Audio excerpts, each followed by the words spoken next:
Exodus chapter 21. These are the laws you are to set before them. If you buy a Hebrew servant, he is to serve you for 6 years, but in the 7th year he shall go free, without paying anything. If he comes alone, he is to go free alone, but if he has a wife when he comes, she is to go with him. If his master gives him a wife and she bears him sons or daughters, the woman and her children shall belong to her master, and only the man shall go free.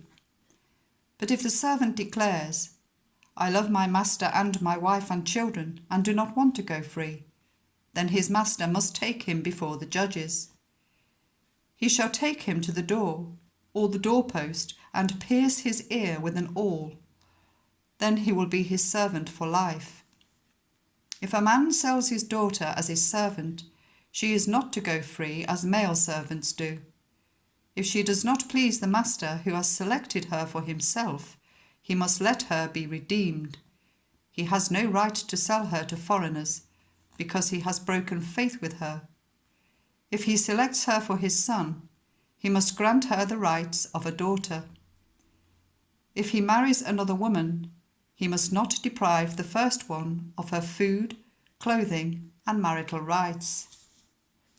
If he does not provide her with these 3 things, she is to go free, without any payment of money. Anyone who strikes someone a fatal blow is to be put to death. However, if it is not done intentionally, but God lets it happen, they are to flee to a place I will designate.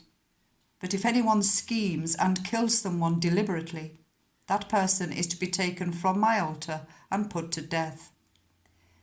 Anyone who attacks their father or mother is to be put to death.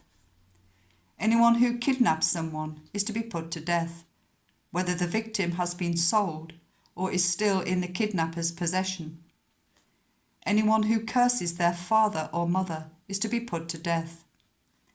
If 2 people quarrel and one hits the other with a stone or with a fist, and the victim does not die but is confined to bed, the one who struck the blow will not be held liable if the other can get up and walk around outside with a staff.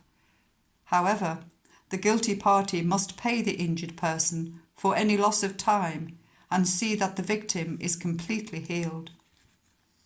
Anyone who beats their male or female slave with a rod must be punished if the slave dies as a direct result.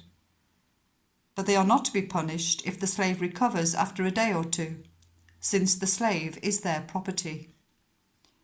If people are fighting and a pregnant woman is hit and gives birth prematurely, but there is no serious injury, the offender must be fined whatever the woman's husband demands and the court allows. But if there is serious injury, you are to take life for life, eye for eye, tooth for tooth, hand for hand, foot for foot, burn for burn, wound for wound, bruise for bruise. An owner who hits a male or female slave in the eye and destroys it must let the slave go free to compensate for the eye. And an owner who knocks out the tooth of a male or female slave must let the slave go free to compensate for the tooth. If a bull gores a man or woman to death, the bull is to be stoned to death, and its meat must not be eaten. But the owner of the bull will not be held responsible. If, however, the bull has had the habit of goring and the owner has been warned but has not kept it penned up, and it kills the man or woman, the bull is to be stoned, and its owner also is to be put to death. However, if payment is demanded, the owner's life may be redeemed by the payment of whatever is demanded. This law also applies if the bull gores a son or a daughter. If the bull gores a male or female slave, the owner must pay 30 shekels of silver to the master of the slave, and the bull is to be stoned to death. If anyone uncovers a pit or digs one and fails to cover it, and an ox or a donkey falls into it, the one who opened the pit must pay the owner for the loss and take the dead animal in exchange.